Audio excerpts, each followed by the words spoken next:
Welcome back to the show. My guest today is retired Navy SEAL Tom Shea. Tom spent 23 years in the U.S. Navy. He is the author of Unbreakable, A Navy SEAL's Way of Life, and Three Simple Things, Leading During Chaos. He is also the founder of Unbreakable Leadership, which we will all get into a little bit later during the show. Tom, thanks for coming on and welcome. Hey, Nick, thanks for the time, and I appreciate taking some time today. Absolutely, absolutely.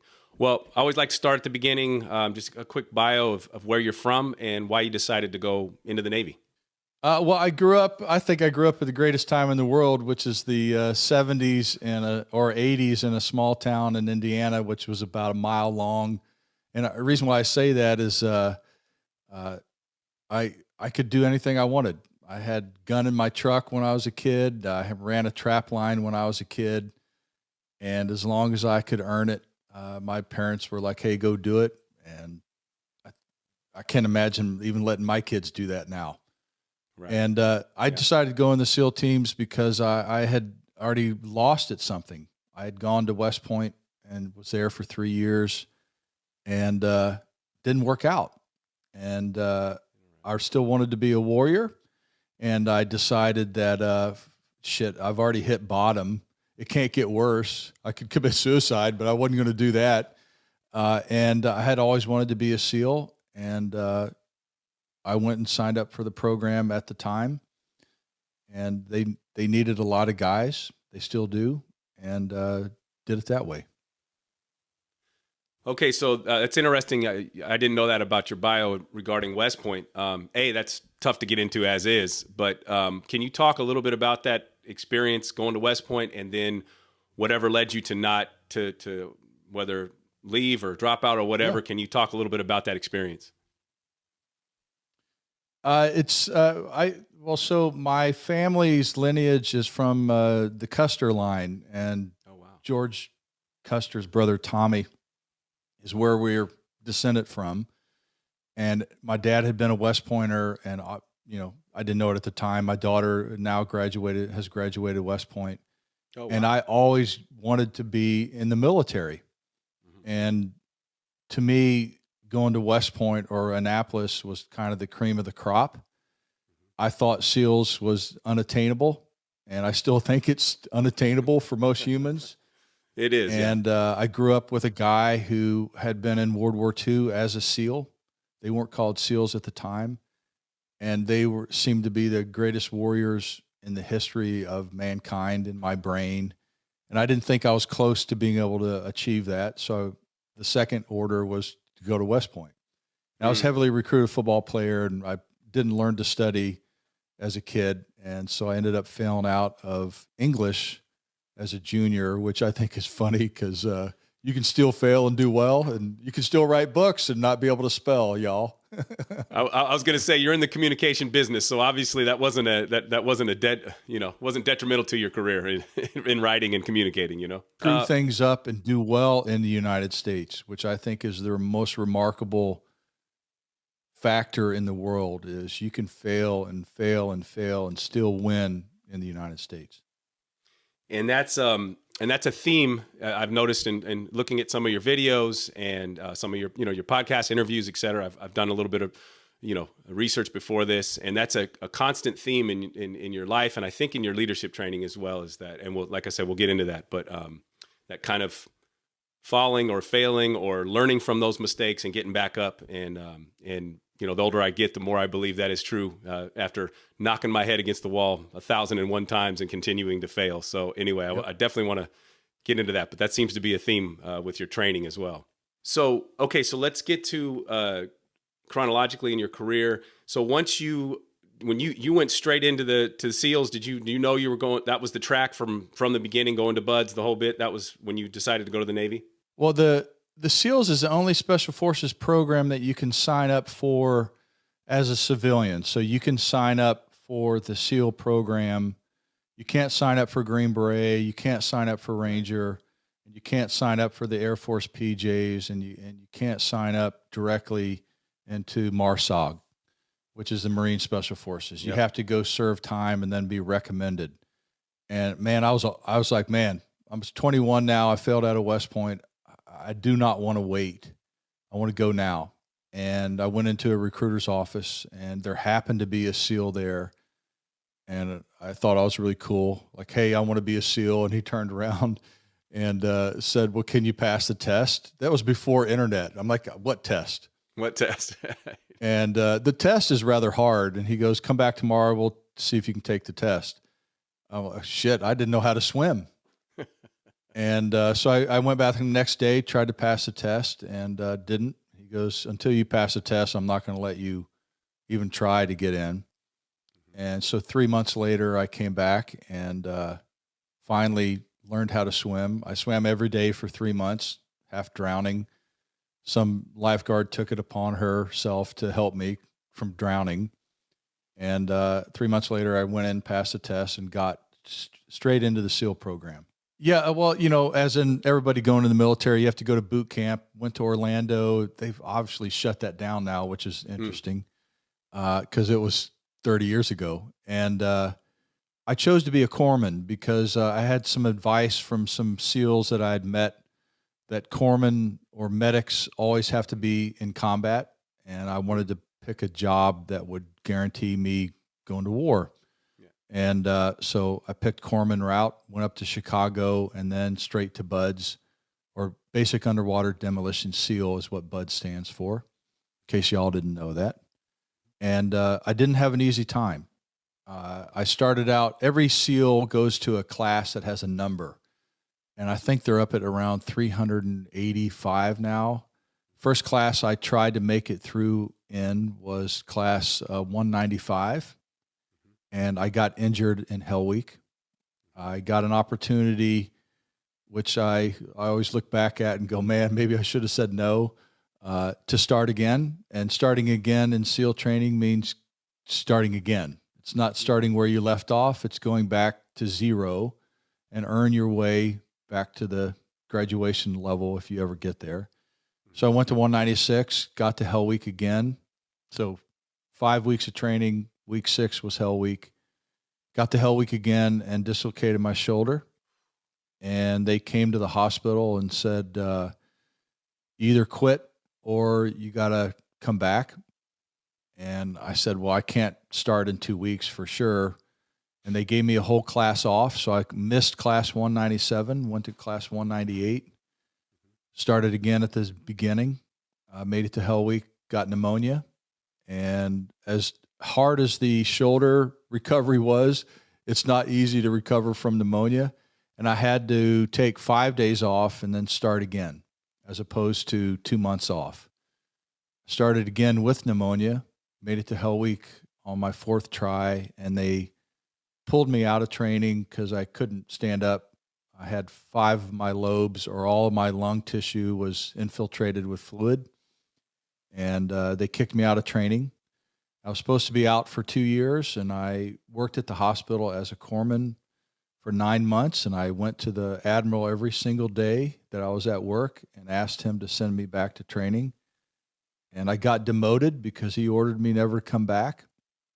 And I came back the next day, and I eventually made it back to class 207, and we started out with 111 dudes and graduated 11 of those originals. Which it's still the same graduation rate from World War II to now. I was going to say that attrition rate for BUDS is pretty consistent. What I've read anyway. So that it's real. Wow. Yep. It's actually not a hard program. It's mentally so difficult that unless you're there, you cannot understand the beat down mentally that you do to yourself, and then the beat down mentally and physically the instructors do to you, to see if you're going to be somebody that no matter what happens, makes it through difficult things. And that's what BUDS is about. Yep.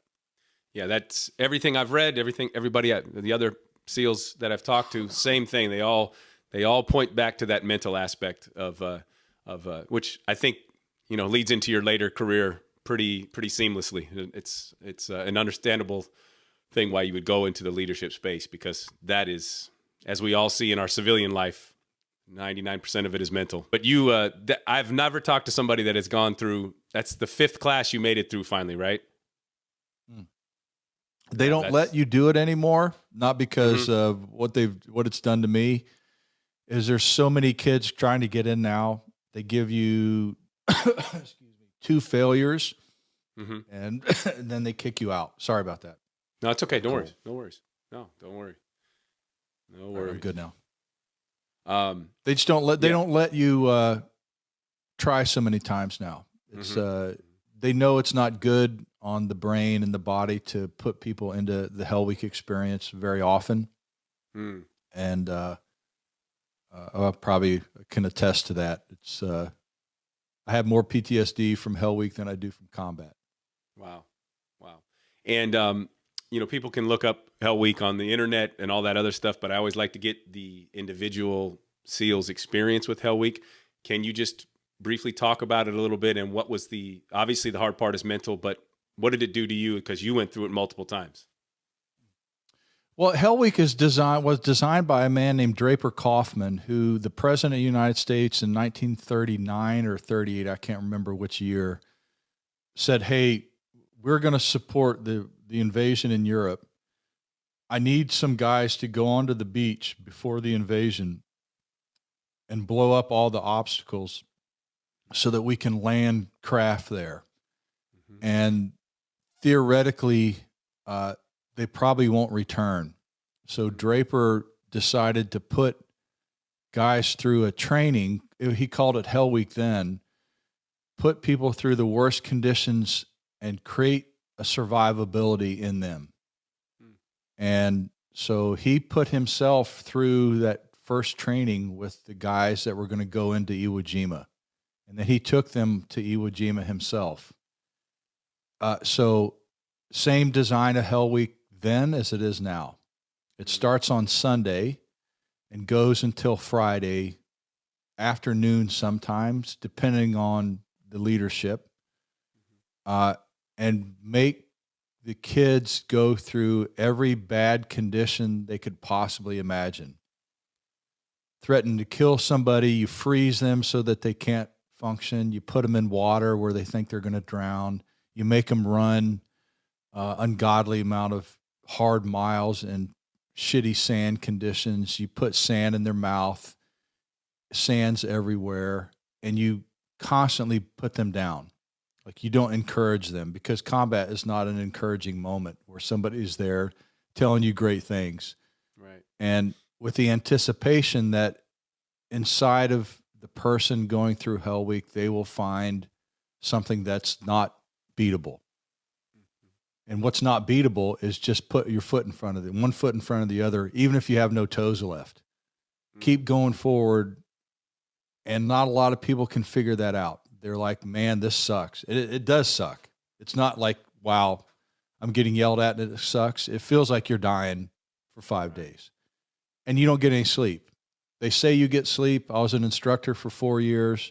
It's not guaranteed you're going to get sleep or even know that you're supposed to be sleeping. So it's 5 days, no sleep. You put in about 190 miles in 5 days. You swim about 4 miles, and you carry 1,000-pound boats on your head, and you have to negotiate stuff with your teammates. And those are very hard conditions, while the instructor staff is telling you you're not going to make it. And it's designed to see what's inside of you. And what you notice is inside of you is bullshit. Like, you're trying to talk yourself out of it all the time. And they say, hey, anybody married with kids? You raise your hand. Good. Your kids suck. And they hate you. And that really plays on your mind. And you're never going to be there for them. You're going to be gone 3/4 of the year. Your daughter's going to get married without you. And they start putting that in your head. Wow. They even say the mental stuff that your wife is going to be cheating on you most of the time, just to see if you're going to quit. And you don't understand how that plays on people. It plays on you, people as leaders, is when they get those thoughts in their head that they can't get out. And then they run you, and then they freeze you, and then they make you fail, and then make you do the same thing that you failed at again and again and again, just to see what you're going to do. They don't really care. They don't care, which is a phenomenon. And you're just sitting there in your own self-pity until you stop pitying yourself, which happens around Thursday of Hell Week. You stop paying attention to your own thoughts, which is the greatest mindset in the world, is don't pay attention to what you think about anymore. You made a promise to do something. Just do that, whether it makes sense or not. And 10% of the people figure that out. The 90% that don't make it really believe their thoughts are true. And that was the design of Hell Week. And did coming back as an instructor, did that being an instructor and understanding that mindset, did that also affect you in a different way? Or were you at that point in your career, you understood the whole mentality of it, so it didn't faze you in terms of, getting in the heads of those young recruits, Well, a lot of things happen as an instructor. You get kind of read into the why of things and what's that for, and we're going to freeze people because there's a certain reason for it. But as a SEAL, you have to do things with the students.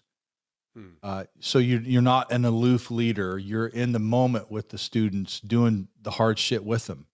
You may not be in the surf getting tortured with them, but you're there doing it with them.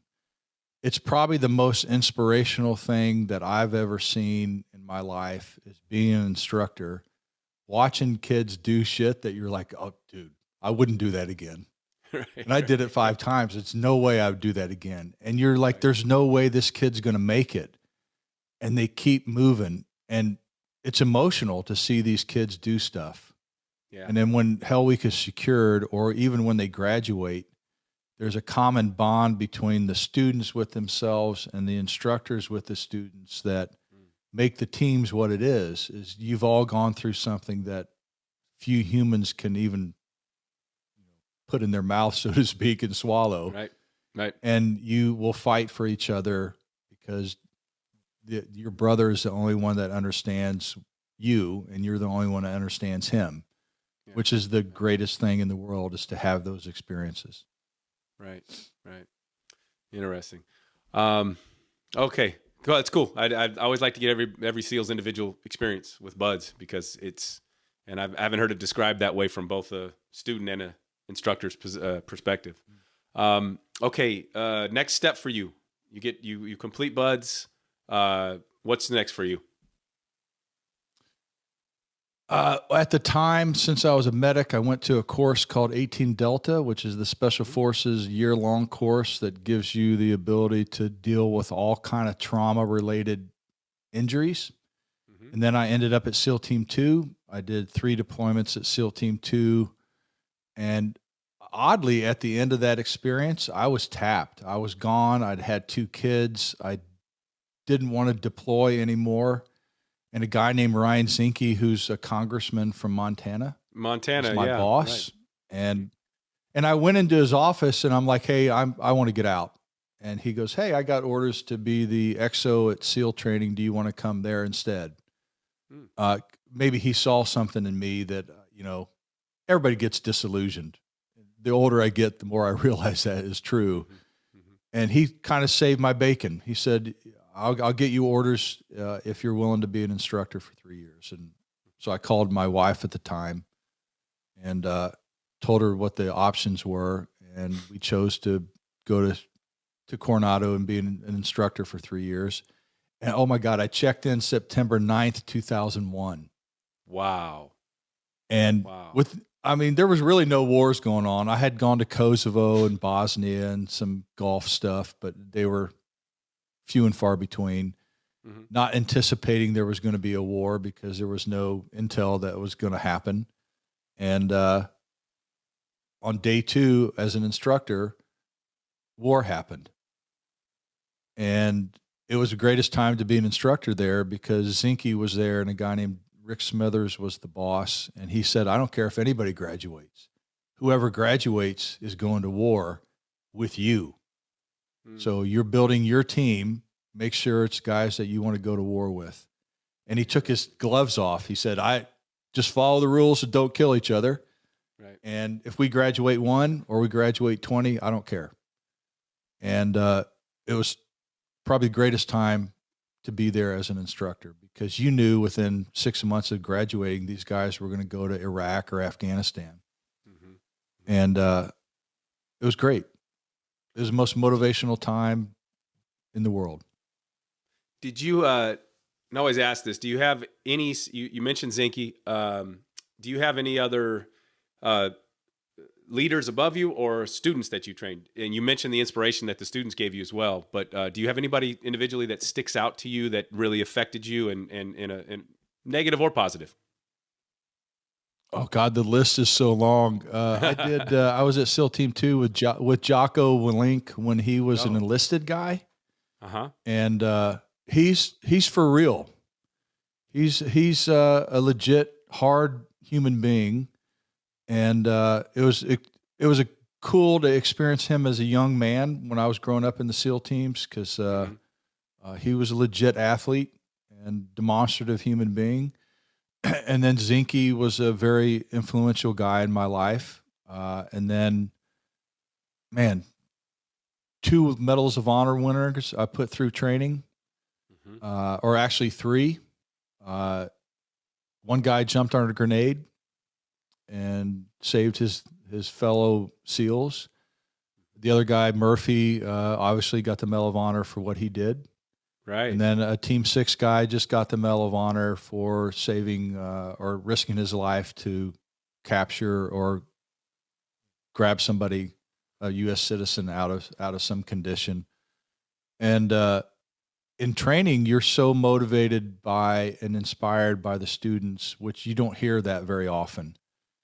You see some athletes do incredible things that are just not on the planet. I saw a guy do 165 pull-ups. Not that that's weird motivation, but when you see it, you're like, I don't know what I'm witnessing here. Right. And you know, guys that people wouldn't know their names because most SEALs don't like to be public. I hated the public sector until I got out, and then kind of forced into it. So from 2001 until I got out in 2014, I was either leading or training the guys that were in war. And that was a great motivational time. Mentioning all their names is probably not conducive because most of them are still in. Right. But right. No, I don't. Yeah, I think of course Yeah, I just was curious, and you mentioned Jocko. You mentioned it's interesting to see these names that we all now. Obviously, I'm a big fan of Jocko's, my brother as well. So it's interesting to hear a perspective of that. Okay, so from 2001 to 14, that's the end of your career. You obviously go through Afghanistan, Iraq, both. I went to Iraq as a chief. I got to inherit that platoon again for a second chief deployment. And then I took that same platoon in 2009 to Afghanistan. And one of the most epic deployments in what I think in the history of SEAL teams. We took tons of KIAs, not us. So okay. Yeah. We went back in 2009 because it got really dangerous there, and a guy named General Reeder pulled us back in because SEALs had been kicked out after the lone survivor debacle, and we had moved to Iraq, and then we were pulled back to Afghanistan. We were the first troop of 60 guys that were pulled back in, and he just said, "I want a body count." Which is the greatest thing for a SEAL. So you mean I don't have to engage the locals? No, don't engage that. And 6-month deployment, we killed a lot of Taliban, and ended up one mission that went really bad, which I think is the cursor to success. Is can you recover from hell? And thank God for Hell Week. We got overrun, and things were really bad. Ran out of ammo. And we ended up surviving, which by divine intervention, not by superior tactics. Like we were toast, and we had to call a jet in, drop bombs around us just to keep us alive. So so I watched a video. I wanted to get to this because I watched a video that you have on your website that really there's a part in there, and I want you to talk about it. But it actually gave me chills. If I had hair, it would make it stand up. but you're describing you're describing your situation. You're face down in the dirt, and you hear your wife's voice, which I've never heard this expressed. And so it says, "Don't fear death. It makes you weak. Fight your way back to me." And I've been thinking about that. I watched that 2 days ago, and I've been thinking about that. And not only is it really, in my opinion, really wise of your wife to be a wife of a warrior and understand that that's what you need to hear. It's perceptive of her, the whole bit, but it's also, it just made me, I kind of wrote it down on my little journal when I watched that video, because I've never heard it expressed exactly that way. And I just think it's, again, super perceptive of your wife, wise, knowing, being a wife of a warrior. And so I want you to talk about that situation, because you describe it in that video, but of being face down and then, thinking everything's done. And then what? Then what do you have left? It certainly didn't feel as cool as what you're expressing it as. So this was 3 months into a very combat heavy deployment, and we'd already been in over 1,000 hours of combat in the first 3 months. And we were going after some Chechenian fighters that were deep in the mountains of northern Afghanistan. It was a 2-hour helo flight to get there. From the time we landed until that next night, we were in active firefight for about 20 hours. We'd already been resupplied once, and we were an hour or so before dark, and we were given word that they were going to pull us out, and we let our guard down. It was more leadership error. I let my guard down. I'd taken my body armor off, set it in the corner inside a room, and I was chilled out. And my only recommendation is never chill out until you're home with your wife, literally, because everything can go bad, and it went bad so fast. We got hit by more rockets, machine gun fire. I was sitting up against the wall. I look up at a hilltop, and I look at tracers coming at me. I duck a split second right before they hit where my head was. I roll away from the wall. I jump into a window that's right there, because you can acquire a lot of athleticism right at the very last moment when you're scared. Right. So I jump into the window. A rocket hits right behind me, blew me about 20 feet to the back of the room, where the story kind of begins. I'm laying on the ground, and I thought it was over. I thought I'd been hit. I couldn't move. I could hear and sense everything, but my body wouldn't move. I remember breathing, so I know that the air wasn't knocked out of me. And I think it was the only time in my life where I thought that I was quitting. Like, oh, wow, it was peaceful. I can tell everybody, as a kid, in the moment, it wasn't peaceful, meaning that I didn't want to feel that. But it was the only calm that I've ever experienced in my life, where I felt it was all draining away.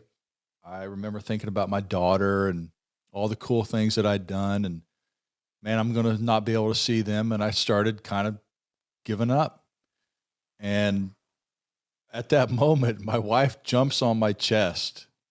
Not that she was there. I really experienced her jumping on my chest and grabbing my face and said, "Don't fear dying. It makes you weak. And I want you to fight your way home." And I sat up. And maybe people who know God say that was divine intervention in the form of your wife. And like you had said, my wife, Stacy, loved the fact that I was a SEAL. She wanted to hear it all. Come back on a shield or carrying the damn thing. I want booty. You know what I mean? Right. And so she loved the fact that I was a SEAL. In that moment on the ground, I did not want to be a SEAL because it had hit really hard. So I rallied. I put my body armor on, got my gun, went up next to the blown up window, peeked around it, and one round hit right next to my eye. And I'm trying to rally going, fuck. I use the F word a lot, so sorry if I do here. Say whatever you want, man. I'm kind of calm, but I'm like, okay, a sniper has me in this room, and he can see me. And I can still hear the bullets, and the guys above me on the roof, my snipers were shooting. Rockets were hitting everywhere. And so I put a blanket over my body in the room so that I could at least hide a little bit, crawl up next to the window, finally know that in the next second when I poke my head out is into the sun where he can see me, I have to get the shot off. So I kind of moved into the sun, from the shade into the sun. I saw his head, squeezed the trigger, and a round hit my helmet and knocked. I thought that was it too. That was actually painful. So I rolled out of the way thinking that my head was fractured. No blood, just a lot of pain.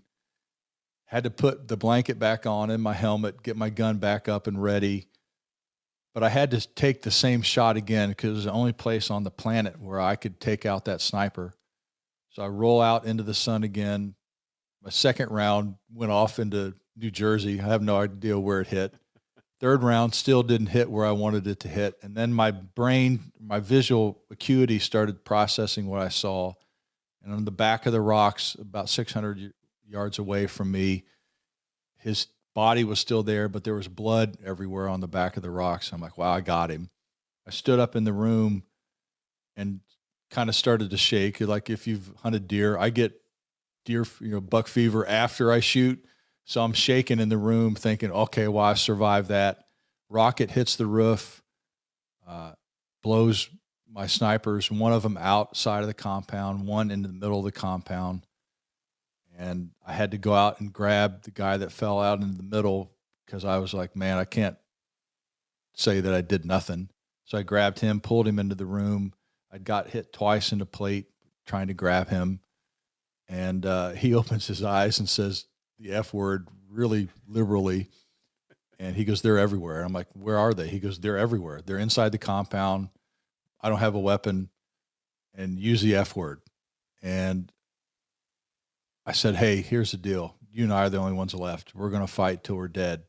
And I gave him my pistol, and all the blood rushed back into his head. And he stopped using the F word. He goes, okay, I can do that. I can figure that out, because when you're quitting, you really believe that you can't do anything. But I just had to give him something that I knew he could do. I knew he could fight, and he was a really good shot. And so let's just fight until there's nothing left. So we rallied. We found the other part of my squad that was across the courtyard. They were using the F word, pinned down in a room, trying to get out of the room. Taliban were inside the compound, and rallied them by just giving them tasks. They're like, we're dead. I'm like, well, let's just fight until it's over.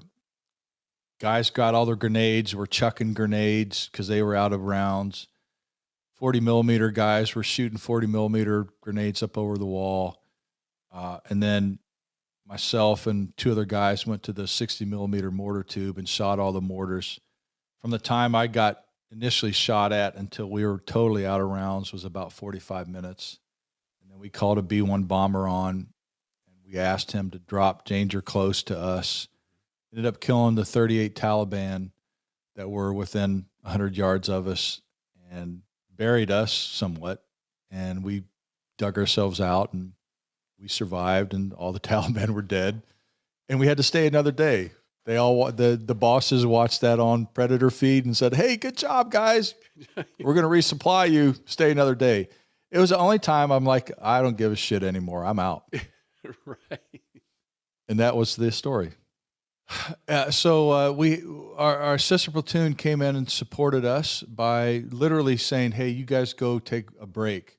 So now it's dark, if you remember, and we're sitting there, all of us lined up against a wall. They have kind of gun control, and we're laying there, and I couldn't function.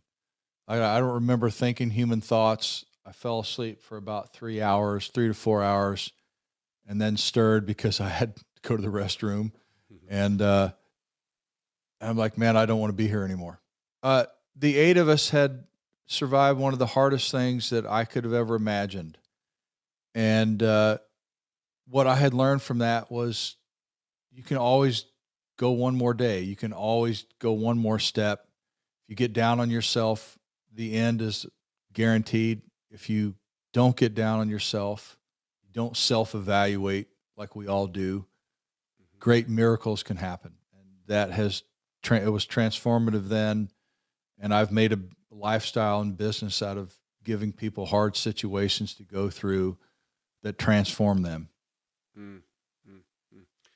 Yeah, it's an incredible story, man. It stuck with me. Like I said, I watched that video and it just kind of really, some things reach out and zap you, and that did that saying. So, yeah, incredible story. So you have this really high op tempo, for lack of a better phrase. Your last few years, what year is this incident that you're describing? So 2009, April to October was, I was a platoon chief in Afghanistan, came back mid-October, I think. Mm-hmm. And then I took over our sniper course for the next 2 years. And, I was kind of at the point where I was going to pick up, Master Chief. Mm-hmm. And I'm like, I do not want to be in a Master Chief position because managing and leading cats, I hated leadership, and I'm like, I don't want to leave at the leadership level where everybody hates me and I loathe myself. So Stacy and I decided to get out, and we retired in 2014, about 5 years after the combat deployment. And in your time in Afghanistan, were you all over the country, Helmand, in different, obviously Kandahar and that, but were you all over the country, or were you focused in a geographic region? Same for Iraq? Iraq, we were out of Habbaniyah. In Afghanistan, we were stationed in Kandahar, and we did Helmand province. The lower half of the country is what was our AO, and mm-hmm. just to go after Taliban and drugs. And I think we did 39 combat missions that were all two or more days in length. And then I always ask this as well. Not combat related. Is there anything, it could be the most mundane thing in the world, but that sticks out to you about Afghanistan and Iraq? Like just day-to-day stuff, doesn't matter. Different. I think the two countries are not comparable. Mm-hmm. I don't have good memories from Iraq for some reason. It was just a bullshit 6-month deployment, even though we saw combat. It was mentally challenging because we had our hands tied behind our back by our government and our leaders. Mm-hmm. We knew where people were. It was a very frustrating deployment because you couldn't do anything. Afghanistan, a lot of things stick out. One of them is we should open up a ski area in the mountains there because the best mountains in the world are there, and they're untapped, y'all. So let's embrace it. No, but there were no animals except for sheep. They had killed all the animals off. There was no wood anywhere because they burn wood. It was an interesting thing to note because when you go on deployments places, you get to see different parts. I think it was 2,000 years old. It felt like I was clicked my heels together like in The Wizard of Oz and went back to where Jesus was. And yeah, right. The people, I think, are just normal human beings, but there are some really bad actors over there, and we were probably also bad actors for them, for the people too. But it was hot, miserable hot, and mm-hmm. miserable cold, even in the summertime. We went one op, it was 20 degrees at night and 120 at night. 100-degree shift. Very brutal environment. Yeah, that country that area is fascinating. Going back to the Great Game and all that other stuff, and everybody that's been through that area over the centuries, So I always ask people's impressions that have been there, that not combat related, but people and terrain. I visited the other side of those mountains in northern India, and it's spectacular to look at. It's awe inspiring, but it's also a real harsh place, as you say. So. Yeah, if you think you're tough, go try to navigate with 100 pounds on your back through that area. You have to be physically a different human being to exist there well. Yeah. Wow. Okay. So you get back. You take over the sniper course as an instructor, and in your mind, you kind of knew you were getting towards the end because you didn't want to go to the command area. Did you have an idea of what you wanted to do afterwards? Not at all. Well, before that deployment, my wife asked me to write down notes to the kids in case I died. But I survived. So when we knew we were going to get out, Stacy said, "Hey, can you compile that into a manuscript?" I'm like, "Oh my God, honey, I failed out of West Point in English. Do not make me write." So I kind of have the ability to put resolve into things and then work out somewhat well. So every day for 9 months, I started it in beginning of 2013. I'd commit to an hour a day trying to compile all those notes into something that a human could read, with no intent to write a book, just to give it to the kids. And so I completed it in 9 months and I wrote what I thought was a book called Spartan Woman, because the underpinning of all great men are badass women, and nobody tells anybody that. But you can fuck up a man if the woman is not strong. And I wanted the kids to know that. And I had originally in the book that was called Spartan Woman. And if you find 5 of those copies, I'll buy them from you. They somehow made it out without us keeping any, which was cool.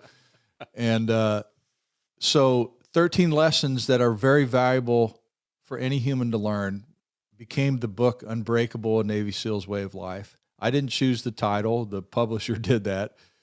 And they're very difficult lessons, but everybody that's tried to do the 13, it's transformative. And the first one is make a promise for 21 days. Come to find out, that's the hardest lesson of the book, is keep your freaking promise. That's right. A simple promise, any simple promise. Try to do it for 21 days. It'll change your world just trying to do that. And then other lessons, which I now have part of my program, is lesson 3, which is walk for 24 hours without quitting. And we do it twice a year here in Greenville. We have people returning for the 15th time because it's something that happens to human beings when they do something hard with other people that are committed to the same event. And it's transformative. Right. So you kind of, I don't know, with lack of a better word, fell your way into being an author. I mean, it was not something that you had. Well, I went and asked Stephen King. I flew up to Maine to talk to Stephen King because he's the only books that I read, which is probably apropos of what my brain thinks about. And he actually took me in. I talked to him for about an hour, and he said something simple that I tell all authors or anybody interested in writing their thoughts down. Is he said something easy: writers write. Don't worry about editing. Don't worry about spelling. Put your thoughts down. And he said, if you can do a page a day, you'll be the most successful author in the world. Try to do that. It's the most difficult task that you can ever do, is try to write your thoughts down for a year. Most people can't do it. And I read his book. If I'm a writer, I'm going to write. Sorry, go ahead. No, I apologize. There's a little delay. But no, I read his book called On Writing 20 years ago or whatever. And that was really eye-opening and inspiring too, because that's the message, part of the message he conveys in that book as well. So it's interesting you got a chance to talk to him. Yep. All right. So talk about the second book, how that came about. And then lead into Unbreakable, the company you started. Well, the first book, I begrudgingly, so Stacy got it published without me knowing. I kind of knew she was going to get it edited. We retired in 2014, and she said, "Hey, our book's up on Amazon." So I, like all stupid SEALs, searched for Spartan Woman because that's the book that I wrote. And I said, what do you mean it's up? She goes, "No, the publisher." And I'm like, "What do you mean publisher?" She goes, "Your book is published." I'm like, "Oh my God, honey." So the book put us into public space. And I also am one of the guys that go, SEALs shouldn't be public. So I totally dishonor that claim, because I became a public figure. And, I probably have fucked it up many times by not looking the right way or saying the F word too many times or whatever. So it got us a public audience, and it was the deep, intimate thoughts that a father is sharing to his kids and his wife. And for some reason, it struck a chord. So the first book became a bestseller in May when we launched it, and it got me in front of a lot of leaders that wanted to learn how to be better at life. It's kind of the genesis of the book. So from 14 until maybe 17, I got involved with teaching leadership of organizations or even individuals that were trying to be better at home or better athletic people or coaches, how to be better in 5 areas of their life: health, their ability to learn, ability to grow a business, relationships at home, and then your spiritual life. So those 5 areas are the underpinning of what I think it is to be successful. And I put a lot of leaders through training, and one of them said, "Hey, why don't you write your curriculum into a book?" And I'm like, man, I got the secret sauce. If I tell everybody the secret sauce, everybody will use it. They're like, man, your shit's too hard. Nobody can do it. And so 3 simple things is Leading During Chaos. The second book is how I came up with the training curriculum that I've now trained over 600 people to get better very rapidly in those 5 areas. And the simplicity of it, I think I like the second book better. Everybody likes the first book better because it's more human. The second book is just like a diagnostic tool, but it's about how to make complex things simple, and then only doing the simple shit. Don't do anything that's complex. And it's about this, how do you lead a simple life and be very successful doing it. Yeah, that so that leads me to the question. You've referenced it twice, but I personally think people that have gone through what you've gone through, we really have a lot of value to add to our society once you're in civilian life, whether it's politics, business, whatever you want to do, spiritual, doesn't matter. But then there is also the ethos of the special operations community, whether you were a Green Parade, JTAC, SEAL, whatever, especially SEALs, that they don't talk about it. And you've referenced that twice. So can you talk a little bit about kind of your feelings towards that even now? Do you still have conflicts about that, about being so public? A lot of ways to answer that. You're never going to tell a SEAL what to do. Right. So they're going to do whatever the hell they want. That's why they were SEALs. That's right. They're so headstrong that they're going to do what they want. There are some that kind of self-serve it. They do it for their own glory. Mm-hmm. My hat's off to them as well. I would rather survive retirement and make money than commit suicide. Yep. So a lot of guys hold their thoughts to themselves and don't share, and that does nobody any value.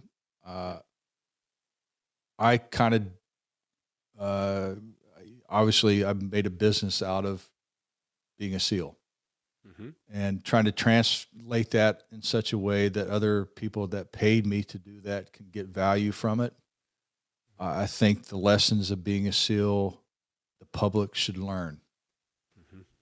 And I've done what I think my best way or best possible way I could is to make some of those lessons learnable to leaders and parents, and women are now going through training. And so I think there's a way to share these really hard, unique experiences with the culture that paid you to do it.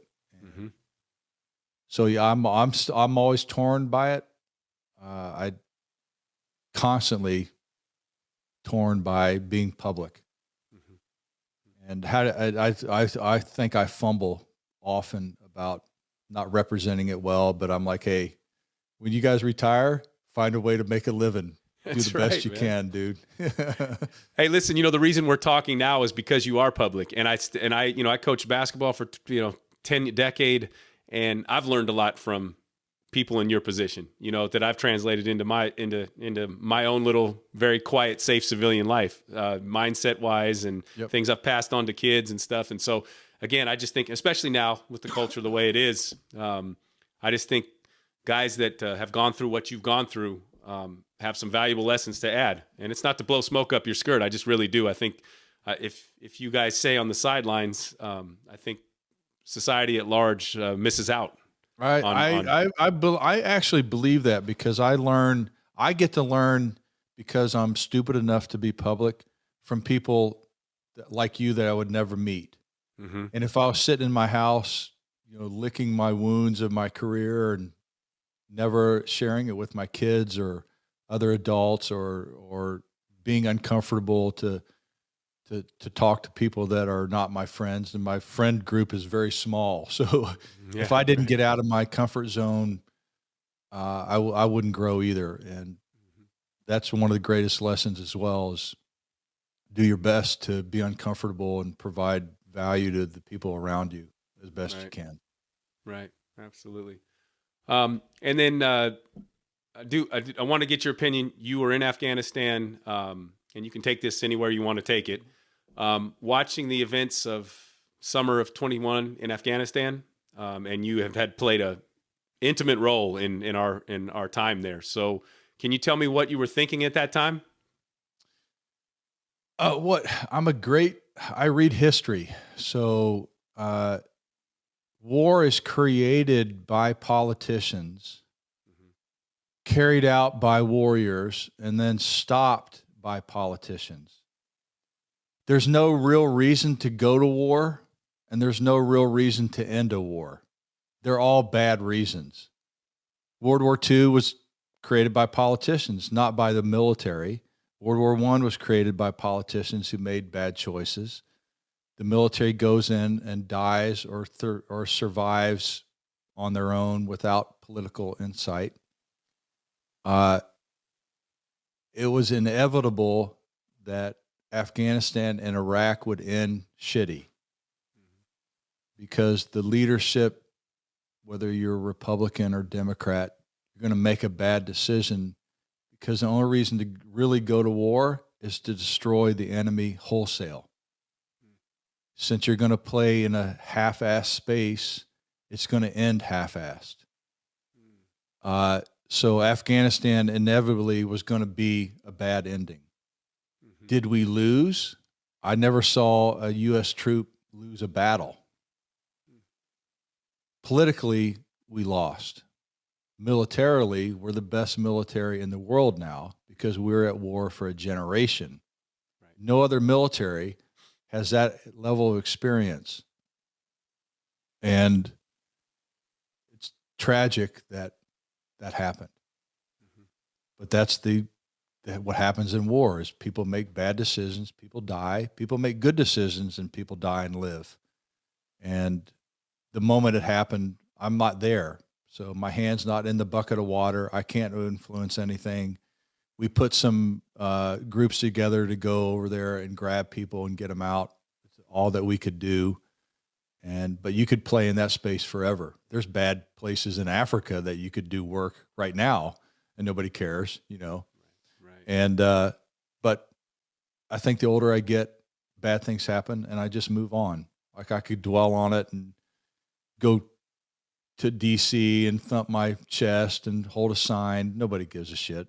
They've already moved on. And good adults, eventually you have to move on. Right.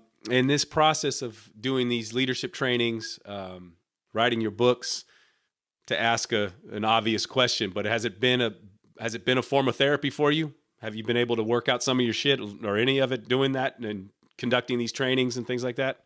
I think so. It wasn't intended to be a therapy. It was intended to fill the space of growth and being on point and having a great life with something else that was, I think, to me, what I do is equal to being a SEAL. It's uncomfortable as shit. Very uncomfortable. Mm-hmm.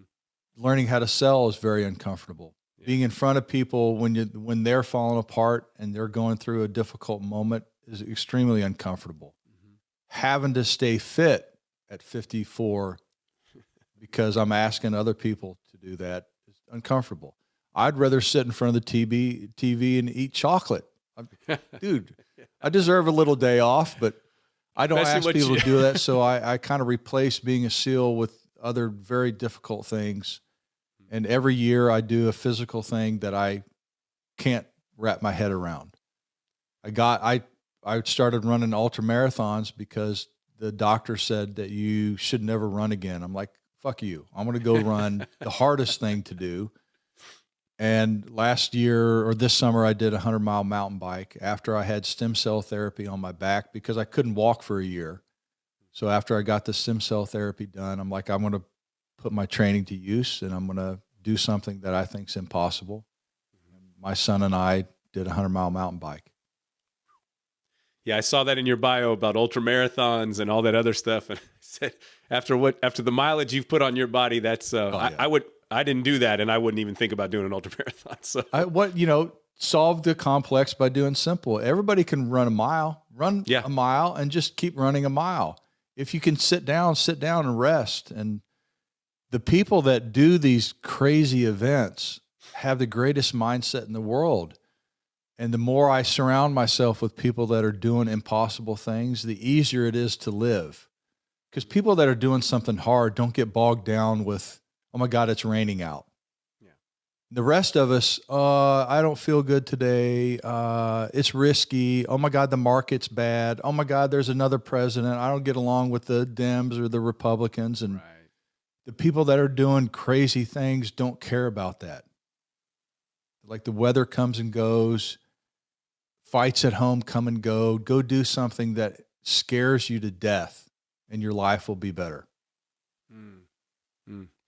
Yeah. And that seems, by the way, now that I've, talked to you and got a fuller background of your bio, that's the theme, almost the theme of your life is keep coming back, keep coming back. If West Point didn't work out, you went to Buds. Buds didn't work out 4 times and you went back and on. And then the firefight you described, you were face down.